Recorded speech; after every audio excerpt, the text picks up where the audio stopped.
나이를 먹을수록 하루가 천금 이상의 가치가 있음을 자각해야 한다. 하루를 빠르게 보낼 뿐 아니라 노후가 즐거워지는 시간을 보내는 방법도 중요하다. 몸이 건강할 때 계속 일하는 것도 중요하다. 정년제도가 폐지되거나 고용이 연장된 회사도 늘어나는 추세다. 50이 넘으면 일하는 방식, 생활하는 방식은 사람마다 다르지만 일이 없어져 갑자기 기력을 잃는 일은 없도록 한다. 일이 줄어들면 수입도 교제 범위도 줄어드는 것이 당연하다. 조금씩 현실에 대응할 수 있도록 몸도 마음도 그리고 생활의 규모도 적응시켜 나가자. 정년 후 지금까지와 다른 방식으로 살고 싶어서 시골 생활을 하거나 새로운 취미 생활을 해보는 것도 주변에서 이해해주거나 경제적으로 여유가 있는 사람에게는 좋을 수 있다.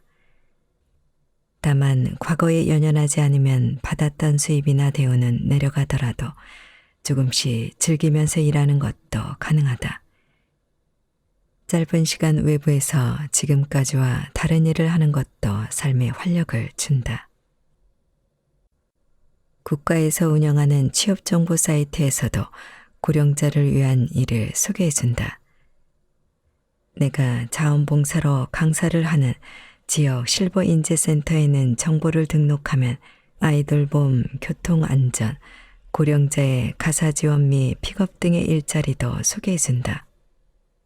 최근에는 공공요양시설에서 건강한 노인이 간병이 필요한 고령자의 식사를 돌보는 지역 자원봉사도 모집하고 있다.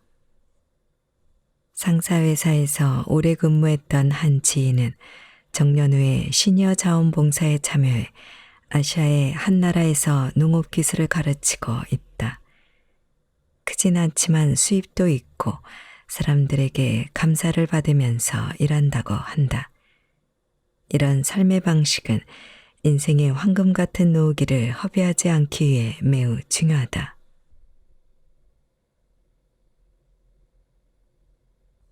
돈을 잘 쓰는 법. 돈에 대한 생각을 바꾸고 돈이 떠나가지 않도록 돈을 써야 한다. 돈이 모이는 사람은 돈을 잘 통제하는 사람이다. 돈을 탄력적으로 사용하는 방법을 알고 있기 때문이다. 모자란 생활자금을 길을 쓰고 모으려고만 하지 말고 돈을 잘 쓸 방법을 생각하자. 가급적 돈을 쓰지 않고 마음이 기뻐하는 생활 방식을 궁리해야 한다. 돈이 많으면 행복하다고 믿는 사람이 있다. 분명 돈이 많으면 한순간의 행복을 가져다 주지만 돈이 없다고 불행한 것은 아니다. 돈이 충분하지 않아도 건강하고 가끔 작은 사치를 부릴 수 있다. 살 곳이 확보되어 먹을 것, 입을 것이 곤란하지 않은 생활을 할 수 있다면 충분히 행복을 느끼는 사람도 있다. 자기 주변을 둘러보며 만족할 줄 알아야 한다. 행복은 돈이 채워져 있어서가 아니라 마음이 채워져 있어야 느낄 수 있다. 큰 부자라고 해도 마음이 굶주려 외롭고 불행한 사람도 있는 법이다. 노후에 가난해지지 않으려면 연금 이외에 얼마 이상이 필요하다는 내용이 실린 잡지나 신문기사를 보고 필요 이상으로 불안과 초조함을 느끼는 사람이 늘고 있다. 인간에게는 무한한 욕심이 있고 그것은 아무리 따라가도 끝이 없다. 그러니 마음을 바꿔 자신의 마음이 만족하는 일을 생각하자. 수필가 요시다 겐코는 의식주와 약이 있으면 가난하다고 말하지 않는다 라고 했다. 사람에게 행복이라고 말할 수 있는 것은 입을 것이 있고 먹을 것도 있으며 비와 이슬을 피할 수 있는 거처가 있고 거기에 건강이 있으면 된다. 시대가 바뀌어도 사람이 살아가는 원점은 바뀌지 않는다. 그 원점보다 더 많은 사치를 부리려고 하기 때문에 마음이 가난해지고 행복을 느끼지 못하는 것이다. 비록 소소하더라도 지금 자신이 가진 것과 생활에 만족하고 즐기는 것이 행복의 문을 여는 열쇠다.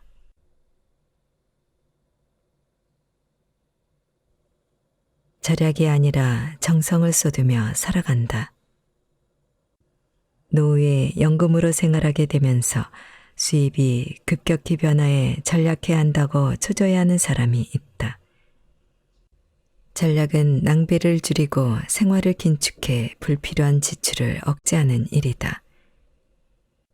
하지만 생활이 어렵다는 이유로 전략을 시작하면 가난하고 비참한 기분이 든다.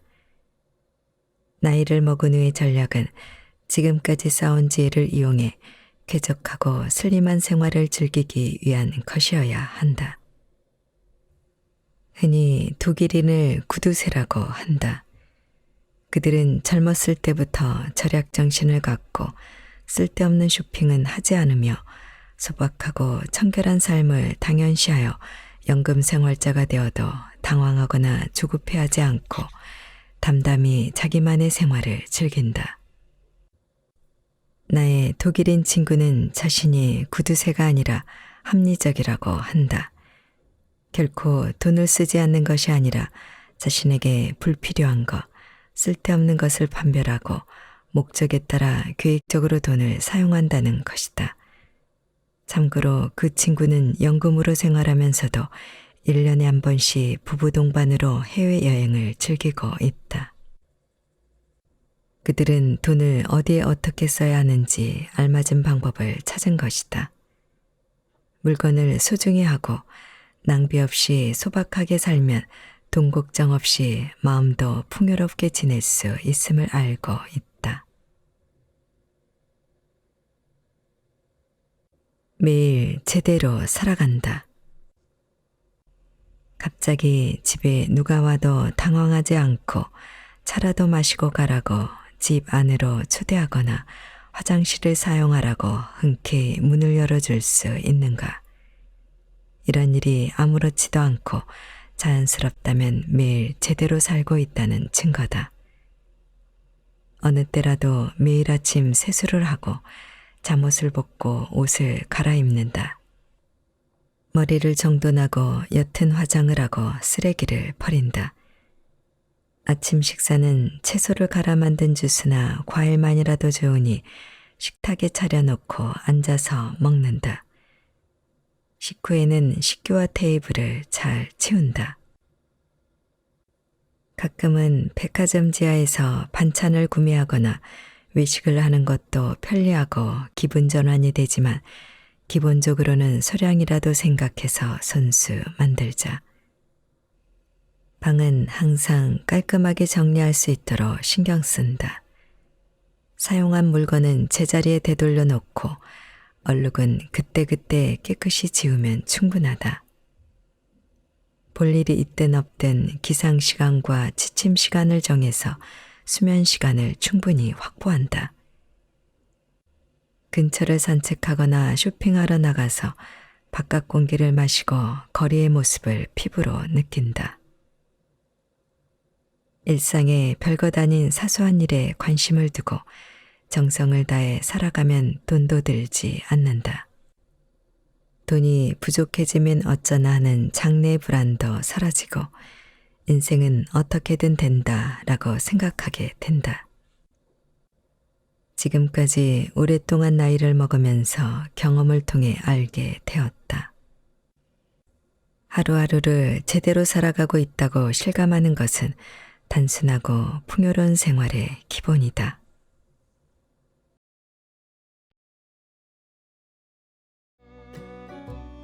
나이가 들기 전에 알았으면 더 좋았을 것을. 깨달음이 주는 가치. 흐름의 에스컬레이터에서 내려오지 마세요. 나는 젊었을 때부터 남이 다 가지는 것을 갖지 않고 살아왔다. 사람들은 이런 나의 생활 태도를 보고 무소유의 실천자라고 치켜세웠다. 듣기 싫지는 않은 말이지만 내가 갖지 않고 사는 것과 다른 사람이 나를 보고 평가하는 것은 차이가 클 뿐 아니라 이유도 맞지 않다. 좀 상세히 설명하자면 나는 살면서 가지지 않은 3가지가 있다. 첫째, 나는 시계를 차본 적이 없다. 그것은 사람들이 나를 평가하듯이 무소유의 행위가 아니라 시계를 차면 불편하기도 하고 예전에는 거리를 걸으면 시계가 없는 곳이 없었다. 벽시계가 붙어있는 건물도 많았다. 실내 공간에도 들어가면 벽시계가 없는 곳이 없었다. 그리고 만약 시계가 없는 곳에서 시간을 알고 싶으면 옆 사람에게 물어보면 친절히 알려준다. 그래서 시계의 필요성을 크게 느끼지 못했다. 시계를 차지 않았다 해서 시간을 어기거나 약속 시간에 늦어본 적은 없다. 둘째로, 내가 갖고 있지 않은 것이 손전화, 핸드폰이다. 이 역시 집에 가면 집 전화가 있고 사무실에 가면 내 전화가 있다. 그러니 다른 사람들과 소통하는데 아무런 불편이 없다. 불편이 있다면 내가 출타해서 없을 때뿐이다. 이 또한 예전에는 거리에 나가면 공중전화 박스가 많이 있었기 때문에 핸드폰도 나에게는 절박한 것이 아니었다. 나는 일찍부터 컴퓨터에 심취하여 웬만한 일은 컴퓨터로 처리한다. 학생들 교수법도 컴퓨터를 이용한다. 핸드폰이 갖고 있는 소소한 기능을 인터넷에서 전부 해결할 수가 있었기 때문에 핸드폰의 필요성을 크게 느끼지 못했다. 그리고 집이나 사무실을 나가서는 나도 좀 쉬어야겠다고 생각한 것도 있다. 셋째, 나는 내 소유의 자가용을 가져본 적이 없다. 처음에는 자동차를 살 경제적 여유가 없었기 때문에 갖지 않았지만 경제적 안정을 찾고 나서 차를 살 만한 여유가 생겼는데도 차를 사지 않았다. 이유는 아주 단순하다. 내가 1970년에 자동차 면허 시험을 쳤는데 합격하여 시내주행 연습을 학원에서 받게 되었다. 내 곁에서 운전을 지도해 주시던 조교 선생님이 시내주행을 마치고 나에게 이런 말을 했다. 선생님, 운전은 언제부터 하셨습니까? 이것은 무슨 말인가? 내가 지금 자동차 면허 시험에 합격하여 시내주행을 교육받고 있는데 그걸 몰라서 묻는 건가? 운전대 처음 잡아봐요. 그래서 지금 선생님 모시고 주행 연습을 하는 겁니다. 라고 대답했더니 조교 선생님은 거짓말하지 말란다. 나는 거짓말이 아니라고 말하며 왜 그런 말씀을 하는지 물어보았다. 조교 선생님의 대답은 이렇다. 선생님의 말이 사실이라면 선생님의 운전 솜씨는 굉장히 저돌적입니다. 나는 이 말을 듣고 깜짝 놀랐다. 나한테도 그런 저돌성이 있는가 한 번도 그런 생각을 하면서 살아본 적은 없는데 집에 와서 그 선생님의 말씀을 곱씹어 생각을 해보니 숨겨진 저돌성이 하나하나 기억났다. 나의 이런 내면을 선생님은 어떻게 알아차렸을까? 나한테는 우회적으로 저돌적이라는 말을 썼지만 아마도 난폭 운전을 한다고 말하고 싶었을 것 같다. 나는 직업이 정신과 의사라 환자들의 말을 집중적으로 들어야 하기도 하고 또 나 혼자 추리를 하기 위해서 여러 가지 현실적, 비현실적 공상을 많이 한다. 그런데 이런 직업을 갖고 핸들을 잡으면 어떻게 될까? 잠깐 엉뚱한 생각을 하는 동안 사고를 내기 십상이다. 그래서 그 조교 선생님의 말씀을 단번에 수용하고 그 후로 지금까지 핸들을 잡아본 적이 없다. 좀 불편한 점은 있었지만 모임에 가면 친구들은 모두 차를 갖고 있기 때문에 가는 방향이 같은 친구에게 편승하면 된다. 내가 편승을 요구하면 모두들 흔쾌히 들어주었다. 그러면서 꼭 한마디씩 붙였다. 이 박사, 오늘 차 안 갖고 왔어? 내가 차를 갖고 있지 않다는 초의 의심도 하지 않고 하는 말이다. 지금 돌아보아도 택시를 타고 이 생각 저 생각 끝없이 하다 보면 목적지에 도착했다. 만일 내가 핸들을 잡고 운전해서 다닌다면 이런 생각 저런 생각을 자유롭게 할 수 있었을 것인가. 한 가지 자랑할 것은 있다. 1970년 이래 지금까지 나는 무사고 운전자다. 이런 고백을 했으니 지금부터라도 나보고 무소유의 실행자라고 하지 말았으면 좋겠다. 나는 이 세 가지를 안 가지고 산 탓에 지금은 불편한 점이 많다. 내 경험을 통해서 독자들에게 한 말씀 드릴 수 있다면 이거다. 지금 발전하는 에스컬레이터 위에서 절대로 내려오지 마세요. 전문가 수준은 아니더라도 흐름의 끈은 놓치지 말아야 할 것 같다. 이 끈을 놓치면 사회에서 살아가는데 문맹자가 될 것이다.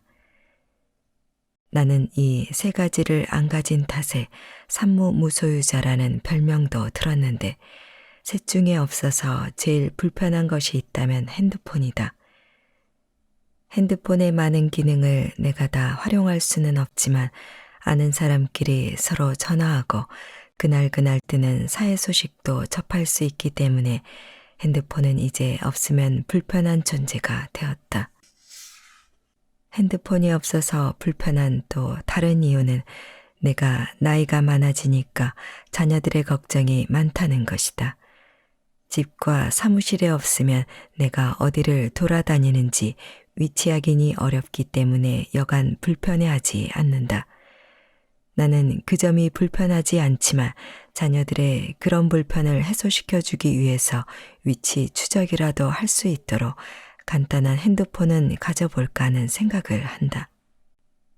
핸드폰이 없어서 가장 불편한 것은 이거다. 인터넷에 들어가자면 나를 확인하는 인증 절차를 밟아야 하는 곳이 많다. 옛날에는 주민등록번호나 공인인증서 같은 것만 있으면 인터넷이 열렸는데 지금은 그 두 가지만으로 나를 인증하지 못한다.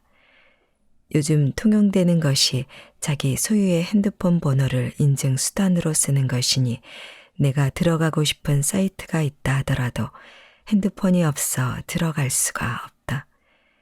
이게 제일 불편하다. 불편하다면 불편감을 해소하고 살아가는 것이 건강한 일인데 나는 너무 오래도록 핸드폰을 갖고 있지 않았기 때문에 새삼스럽게 핸드폰을 갖는 것이 좀 어색하고 서투르다. 이런 불편감을 해소하기 위해서 뒤늦었지만 갖고 싶다.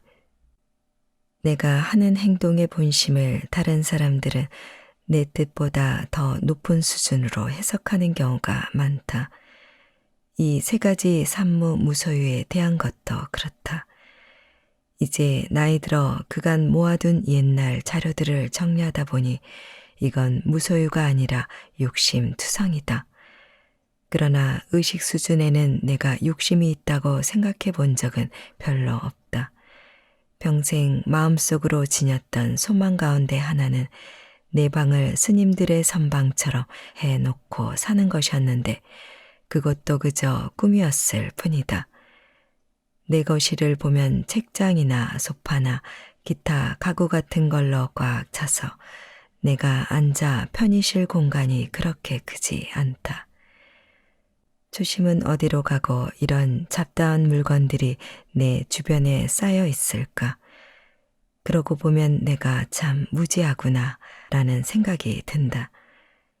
내 초심은 말에 그쳤을 뿐 행동으로 실천하지 못한 것이다.